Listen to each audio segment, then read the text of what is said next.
I should have known something was wrong when Miranda showed up to Thanksgiving dinner wearing a Burberry trench coat I'd never seen before. But I was too busy basting the turkey, too focused on making sure everything was perfect for our first holiday hosting at my modest two-bedroom apartment in Queens. My husband Jake was setting the table with the nice plates we'd gotten as wedding gifts 3 years ago, the ones we only used twice a year because we were terrified of chipping them. Emma! Miranda swept in like she owned the place. Her designer bag. Was that new too? Dangling from her perfectly manicured fingers. God, it smells amazing in here. You've really outdone yourself. I wiped my hands on my apron, the same faded one Mom used to wear, and smiled. Thanks, Mandy. I'm just glad you could make it.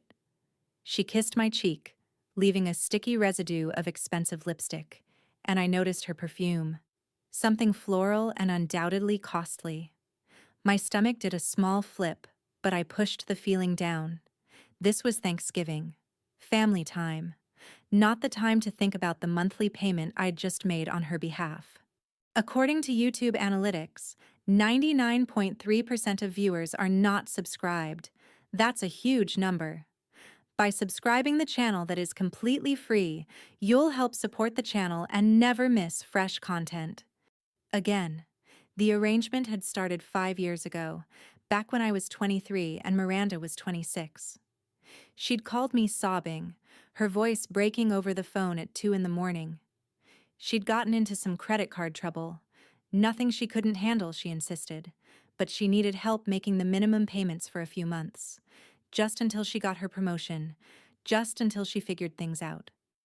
How much? I'd asked, already reaching for my checkbook. 15,000, she'd whispered. I know it's a lot, but Emma, I'm drowning here. I can't tell Mom and Dad. You know how Dad gets about money. It would kill him. Our father had raised us with an iron fist when it came to finances after Mom died. Every penny counted. Every dollar saved was a dollar earned. The thought of him finding out Miranda had gotten into serious debt would devastate him, especially after his heart attack 2 years earlier. He was fragile now, living in a retirement community in Florida on a fixed income. So I said yes. Of course I said yes. Miranda was my big sister. She'd protected me from bullies in middle school, had helped me with my college applications, had held me when my first serious boyfriend broke my heart. You don't abandon family when they need you. That was 5 years ago. The debt had somehow grown to $52,800.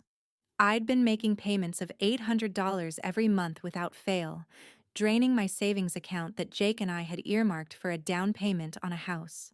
The account that was supposed to have $48,000 in it now held $3,200. Jake didn't know the full extent of it. I'd told him I was helping Miranda with some expenses, but not the crushing weight of the actual number. So Jake, Miranda said as we sat down to dinner, spearing a piece of honey-glazed ham, Emma tells me you guys are still looking at houses. Any luck? Jake's face tightened almost imperceptibly. Not yet. The market's tough right now. We're still saving up. Well, if you need any advice, Marcus and I just bought our second property. She said it casually, like she was commenting on the weather. Investment property in the Hamptons. The rental income is insane. I nearly dropped my fork. Second property? Oh, didn't I tell you? Miranda's eyes were wide with faux innocence. We closed last month. It's just a little beach house, nothing fancy. But Marcus says it's going to appreciate like crazy. The room spun slightly. I gripped the edge of the table, feeling Jake's questioning eyes on me. Miranda had a beach house in the Hamptons while I was eating ramen for lunch 3 days a week to afford her credit card payments. That's great, Mandy, I managed. Really great. The dinner continued in a blur. I barely tasted the food I'd spent hours preparing. My mind was racing, calculating, trying to make the math make sense. If she could afford a beach house, why was I still making her credit card payments? After dinner, as Jake and Miranda's husband Marcus retreated to the living room to watch football, Miranda cornered me in the kitchen while I was loading the dishwasher. Emma, I need to talk to you about something. My heart sank. Here it came. Another emergency. Another expense. What's wrong? She bit her lip, a gesture I'd seen 1,000 times when she was about to ask for something she knew she shouldn't. I know I said the credit card thing would only be temporary, but Marcus and I are really stretched thin with the new property.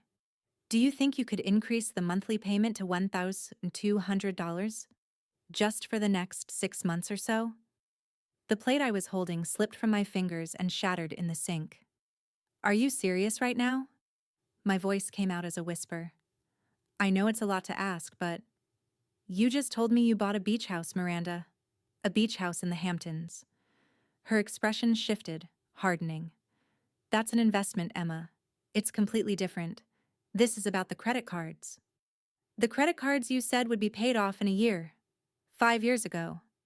Things got complicated. The balance kept growing with interest.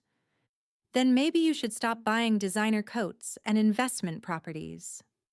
My voice rose, and I heard the football game in the other room pause. Miranda's face flushed red. You have no idea what my financial situation is like.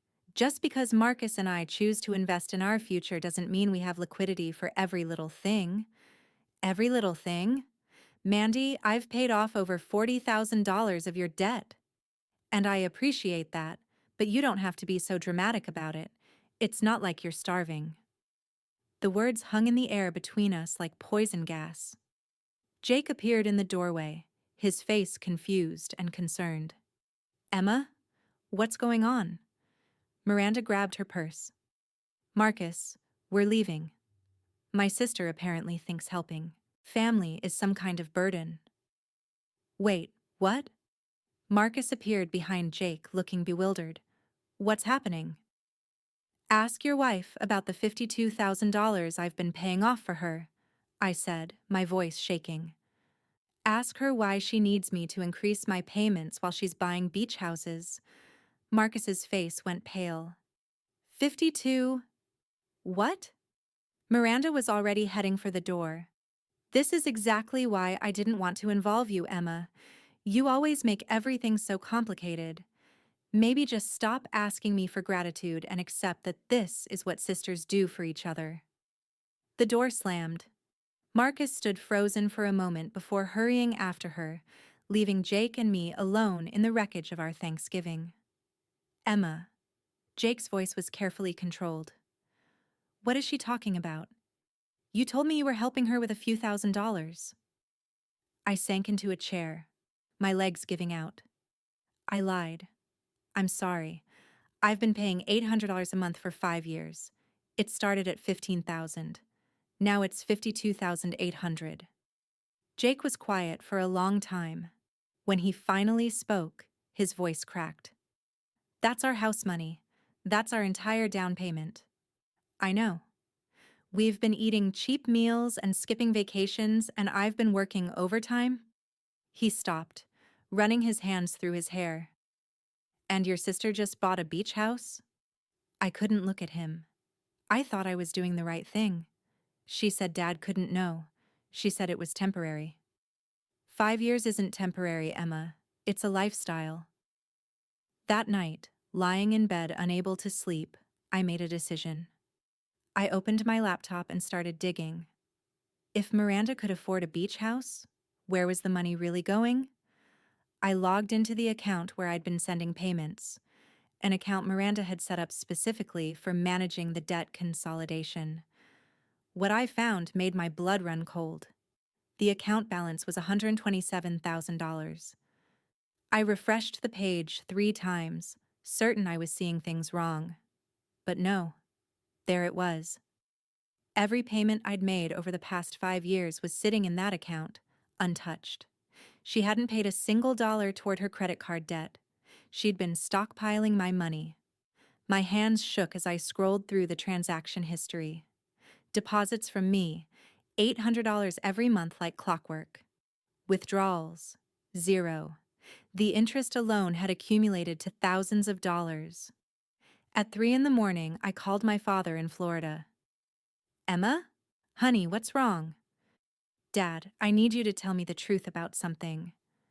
Did Miranda ever have credit card debt? There was a long pause. What are you talking about? 5 years ago. She told me she had $15,000 in credit card debt and needed help paying it off. She said she couldn't tell you because of your heart. My father's laugh was bitter. Your sister doesn't have credit card debt, Emma. She doesn't believe in credit cards. Hasn't had one since college when she maxed one out and your mother had to bail her out. She only uses debit now. She told me it was a life principle. The room tilted. What?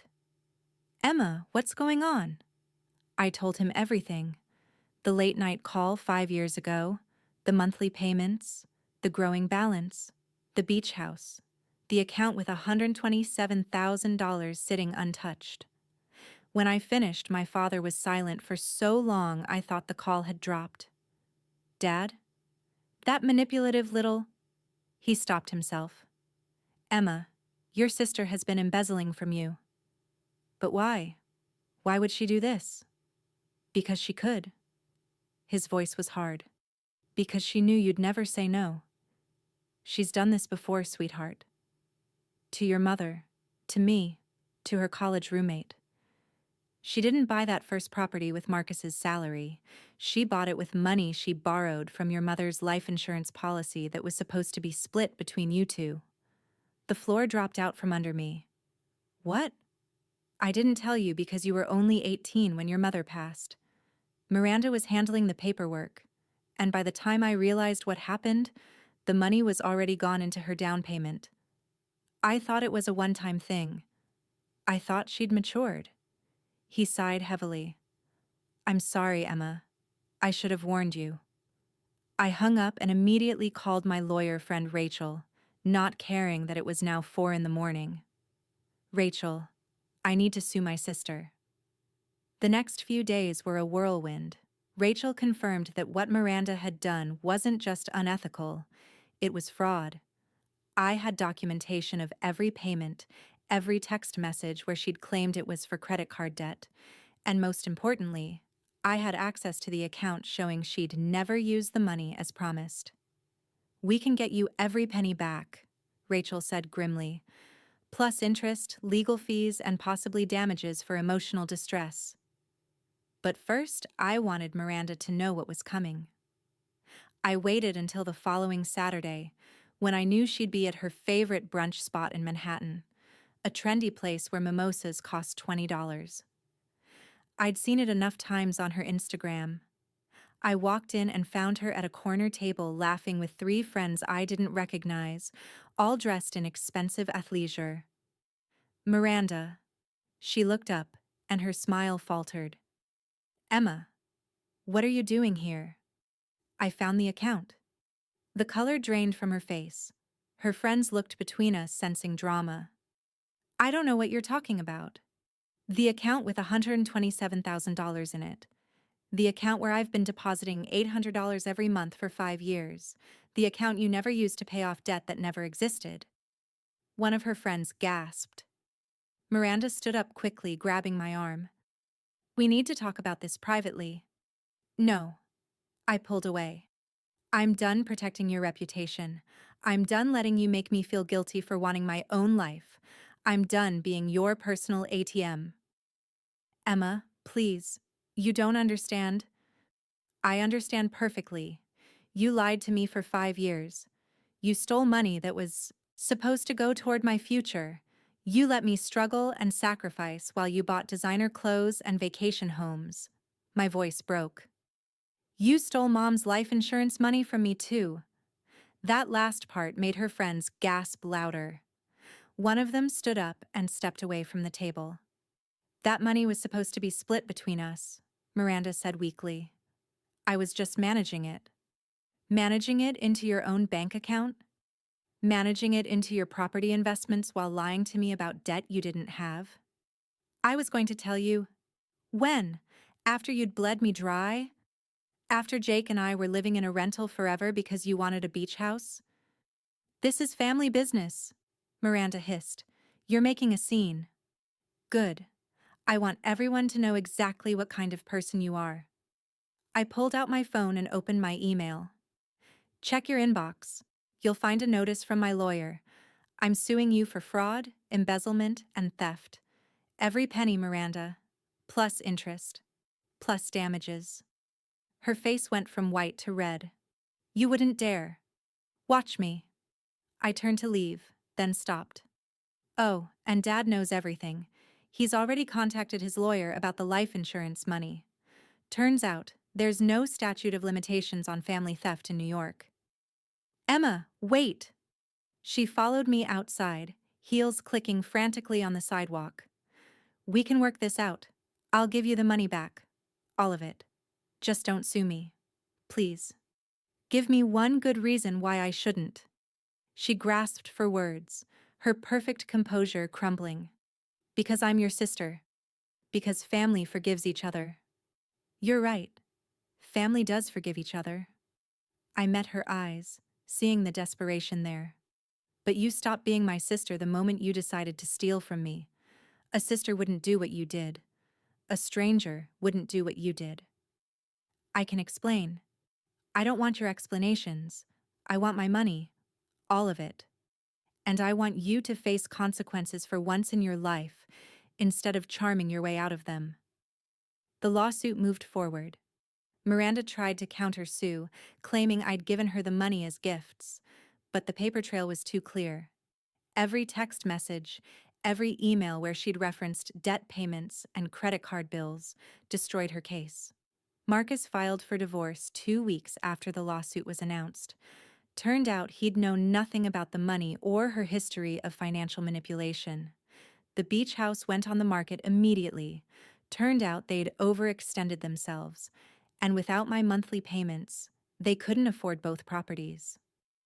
My father's investigation into the life insurance money revealed that Miranda had forged documents to claim the entire $180,000 policy instead of splitting it as instructed. That added criminal charges to the civil suit. The case went to mediation 3 months later. Miranda sat across from me looking smaller than I'd ever seen her, her designer clothes replaced with a simple black dress, her hair pulled back plainly. I'm sorry, she said, and for the first time I thought she might actually mean it. I know that doesn't fix anything, but I am sorry. Why? I asked. Why did you do it? She was quiet for a long time. Because you were always the good one, the responsible one. Mom and Dad always talked about how proud they were of you, how you had such a bright future. I felt invisible unless I was succeeding bigger and better than everyone else. The money. It was never about the money. It was about proving I could have more. Be more.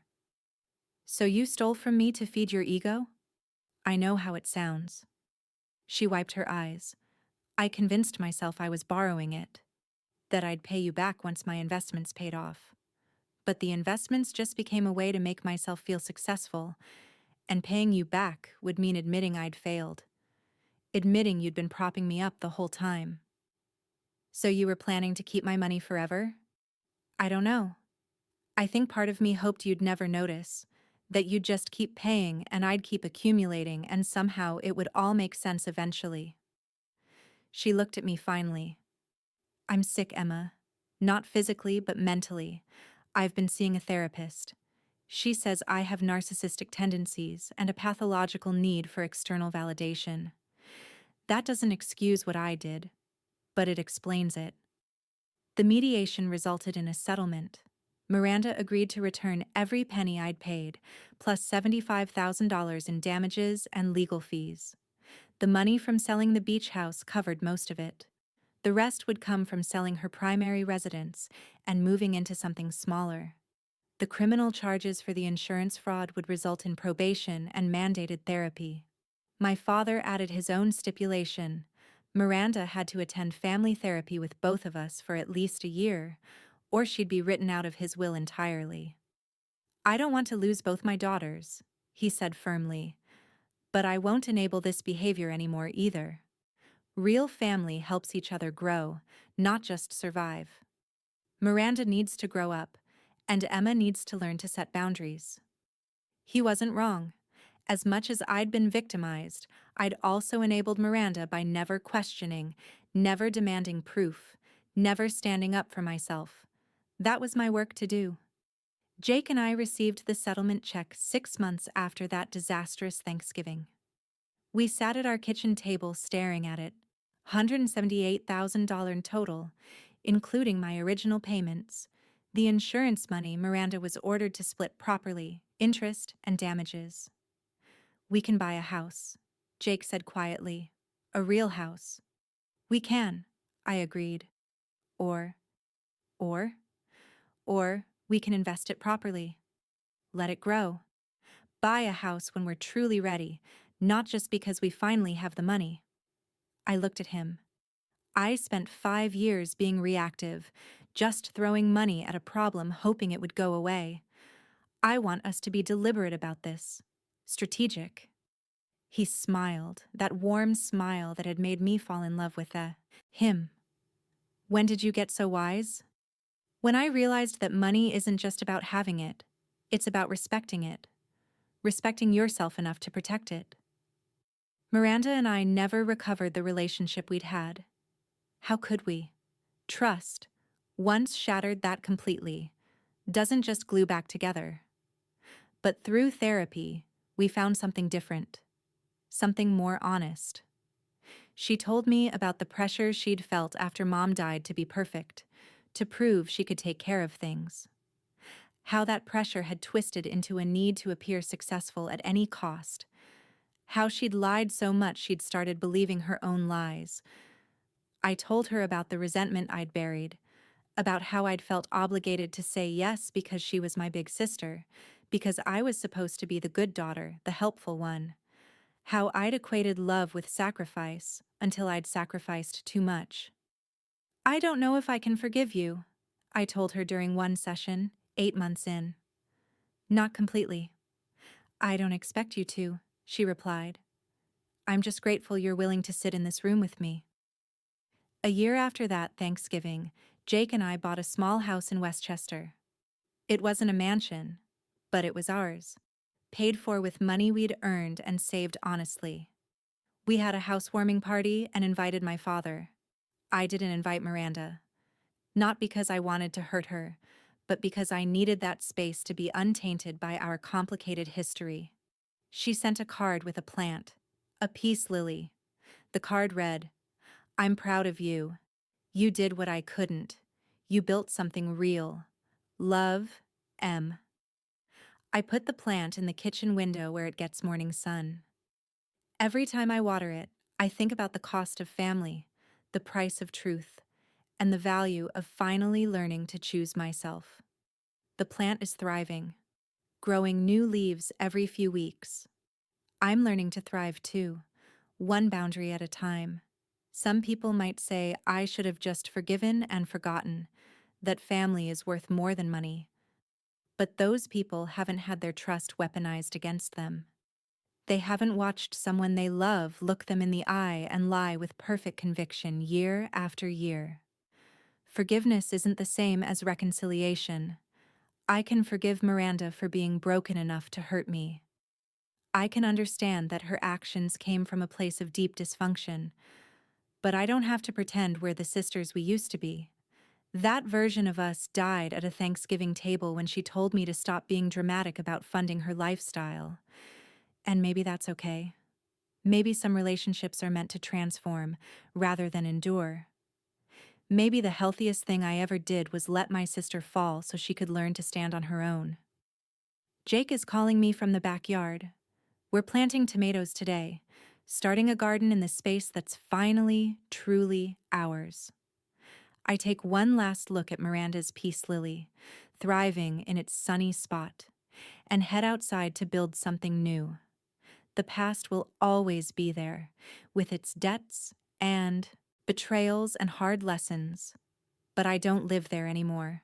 I live here, in this house I paid for honestly, with this man who stood by me through the hardest truth I've ever had to face. I live in boundaries I set and respect I demand. I live in the knowledge that love without respect is just another word for enabling. And I live free of the weight of other people's choices, even when those people share my blood. That freedom, it turns out, is worth more than $178,000. It's priceless.